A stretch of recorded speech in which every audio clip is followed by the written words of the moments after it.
안녕하세요. 단독자TV의 단독자입니다. 이번 시간에는 저번 말도 안 되는 핑계가 가득한 연말 인사에서 미리 언지를 드렸던 바로 논리적 오류의 유형들에 대해서 설명을 드리는 시간을 가져보도록 하겠습니다. 먼저 이 주제와 이 내용에 대해서 보다 명확하게 알고 싶은 분들은 제가 이거를 만들기 위해 참고한 그 김덕규 국어 강사님의 그 영상을 따로 보시면 저보다 더 명쾌하게 설명을 해 놓으신 것을 확인할 수 있습니다. 제가 그분의 영상을 보고 아주 인상 깊어서 여러분들께 이 내용을 보다 재밌게 소개를 해보기 위해 영상을 찍었기 때문이죠. 네, 그럼 본격적으로 시작을 하도록 하겠습니다.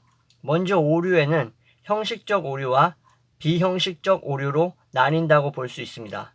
근데 형식적 오류는 단 하나밖에 없고 비형식적 오류 중에 자료 자체의 오류와 심리적 오류로 나뉘게 되는데 이 중에서 비형식적 오류의 종류가 상당히 많기 때문에 저는 이 모든 오류를 다 다루되 주로 비형식적 오류를 좀 더 자세하고 재밌게 다루고자 합니다. 네, 또 이렇게 오랜만에 영상을 찍으니까 막 혀가 꼬이려고 하죠. 네, 그럼 형식적 오류, 단 하나 있는 형식적 오류부터 설명을 하겠습니다. 후권 긍정의 오류라고도 부르는데 이건 뭐냐면 뒤에 있는 주장이 참이면 앞에 있는 주장도 반드시 참일 거라고 생각하는 것입니다. 예를 들어 보겠습니다.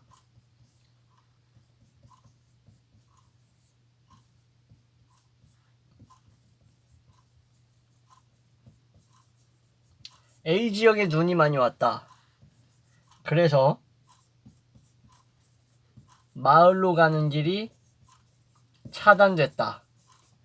이렇게 보면 전건이 바로 A지역에 눈이 많이 왔다라는 사실이고 후건이 그래서 마을로 가는 길이 차단됐다라는 사실이죠. 여기서 이 후건인 마을로 가는 길이 차단되었다라는 것을 긍정하게 되면 바로 앞에 A지역에 눈이 많이 왔다는 게 참이 된다라고 생각하는 오류입니다. 마을로 가는 길이 차단이 되었다고 해서 A지역에 눈이 많이 왔다라는 것을 반드시 그러하다라고 볼 수는 없는 거죠. 근데 그럼에도 불구하고 마을로 가는 길이 차단되면 무조건 그 지역에 눈이 많이 온 것이다 라고 단정을 지어버리는 이게 바로 후권 긍정의 오류라고 할 수 있습니다.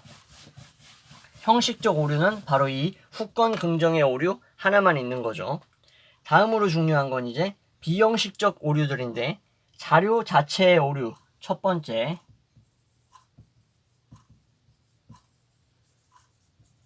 성급한 일반화의 오류입니다. 이거는 진짜 많은 분들이 들어봤고 많은 분들이 아시리라고 생각하지만 한 번 더 말씀드리고 넘어가도록 하겠습니다. 예를 들어서 운전할 때 앞차가 느리면 우리나라 사람들은 답답해서 경적을 울려대고 그리고 빨리빨리 뭔가 이루어지지 않으면 답답해한다. 그러므로 우리나라 사람들은 모두 성격이 급하다라고 일반화를 내어버리는 겁니다. 이렇게 사소한 몇몇 케이스들 이러한 것들을 통해서 우리나라 사람들이라는 전체 범주를 단정 지어버리는 거죠.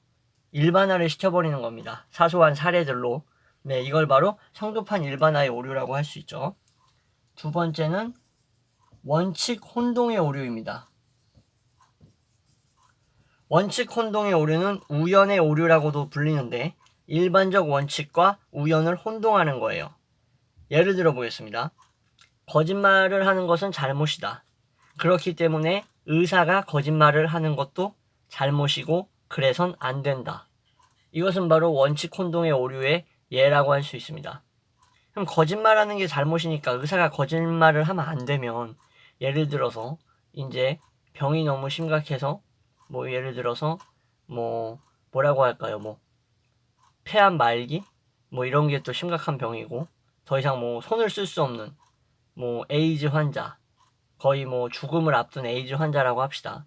뭐 그런 사람들 앞에서 의사가 거짓말을 하는 것은 안 되기 때문에 당신 이제 뭐 내일 모레 뒤질 테니까 못했던 거 그동안 할 수 있는 거는 최대한 하고 뭐 가족들한테도 미리미리 나 없을 때 이제 뭐 어떻게 지내라고 얘기하시는 게 좋을 것 같다. 뭐 나도 살려보려고 했는데 당신 너무 심각한 상태라서 곧 죽어.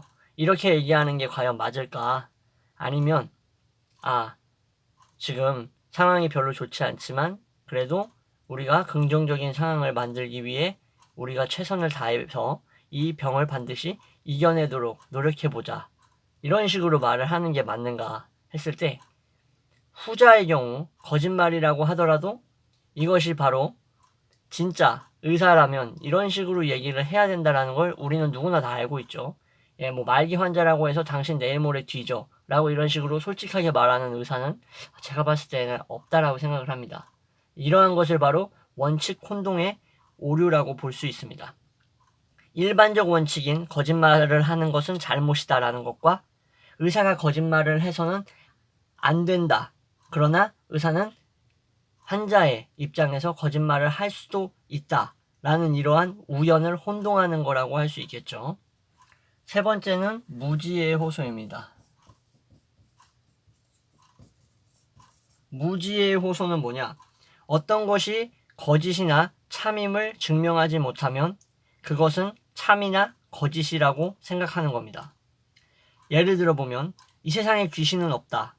왜냐? 그것을 누구도 증명하지 못했으니까. 이것을 예로 들 수 있습니다. 아니 귀신이 없다라는 것을 증명을 못했으니까 귀신이 없다라는 게 말이 됩니까? 있을 수도 있는데 증명을 못하는 걸 수도 있죠. 예. 그럼 우리는 공기가 눈에 보이지 않는다라는 것을 우리는 알고 있는데 공기를 꼭 눈에 보이게 증명을 못했으니까 공기가 없다. 이런 식으로 얘기할 수 있는 건 아니죠. 예, 이거랑 똑같은 말도 안 되는 논리라고 볼 수 있습니다. 네 번째, 잘못된 유추로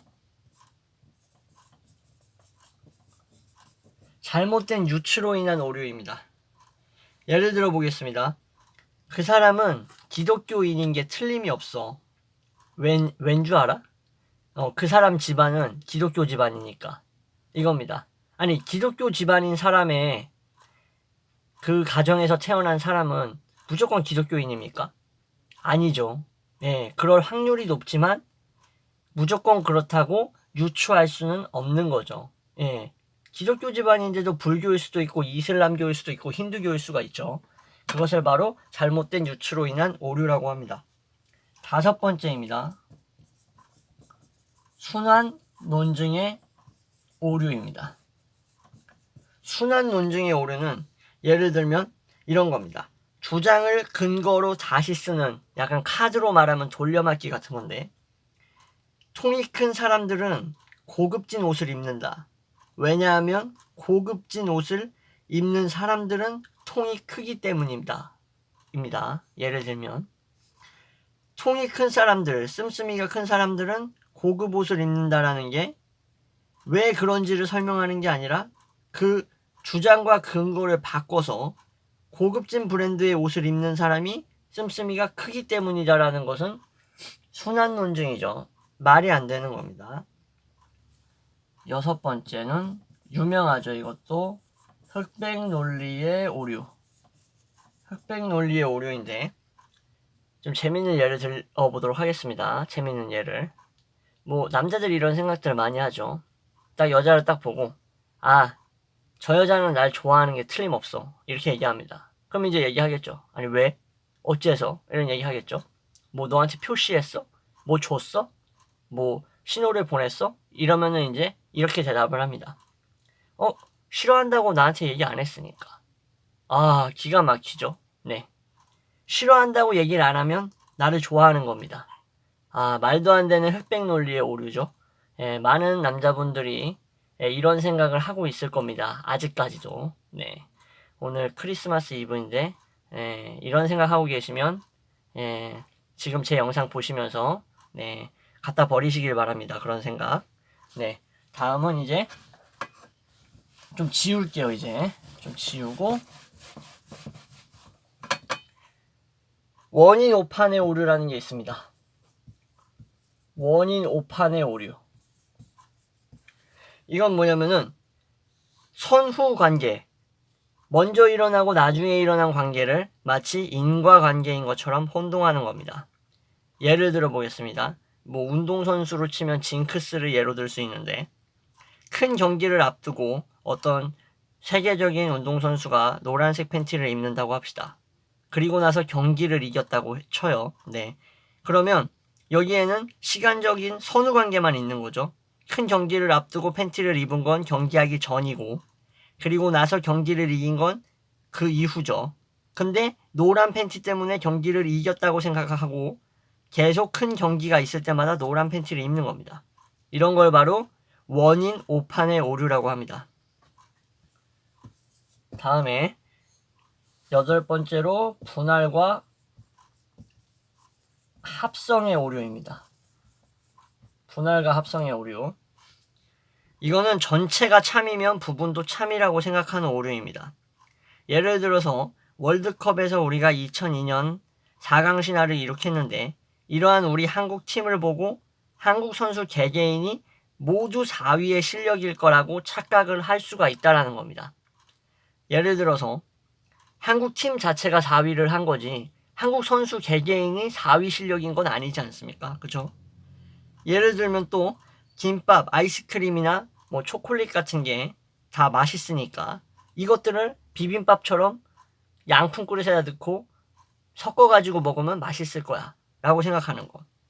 부분도 참이면 전체도 참이고, 전체가 참이면 부분도 참이라고 생각하는 게 바로 이러한 오류입니다. 다음에는 의도 확대의 오류가 있어요. 의도 확대의 오류. 이건 뭐냐? 이건 좀 재밌는 예를 들겠습니다. 이게 뭐 시간이 없어서, 뭐 예를 들어서 뭐 회사에 지각을 했단 말이에요. 회사에 너무 늦어가지고 늦게 일어나서 무단횡단을 할 수밖에 없었어. 안 그러면은 정말 너무 많이 늦으니까. 근데 그 무단횡단을 하는 그 사람을 피하려고 그 차량이 오다가 중앙선을 넘어서 마주 오던 차량 박았습니다. 핸들을 틀어가지고 그 사람을 치지 않으려고. 그래서 결국 차량 운전자와 마주 오는 차량 운전자 다 죽었다고 칩시다. 이럴 경우에 무단을 횡단한 사람에게 뭐 예를 들어서 이렇게 추궁할 수 없다라는 거죠. 너가 접촉사고를 내기 위해 무단횡단을 한 거 아니야?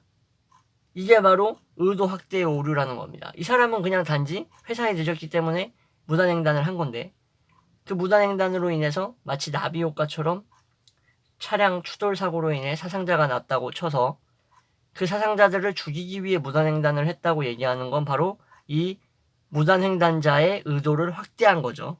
네, 이러한 것을 바로 의도 확대의 오류라고 합니다.